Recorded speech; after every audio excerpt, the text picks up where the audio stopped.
Hello guys, welcome back to my YouTube channel. In today's video, I'm going to show you how to recover deleted messages on Facebook. So a lot of times it may accidentally just be archived method. One, on archive messages, open the Messenger app, tap on your menu in the top left corner, tap on archive chats, search for your chat, hold per second. Now click on unarchive.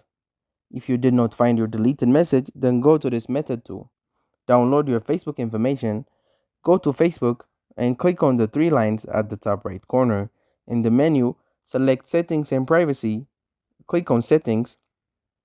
Click on Download Your Information. Click on Continue.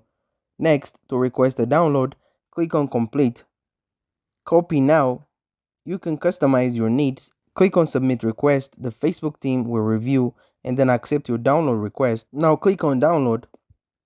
Enter your password for security, then your data will be downloaded. Thank you guys for watching this video. If this video was helpful, don't forget to like and subscribe to my YouTube channel.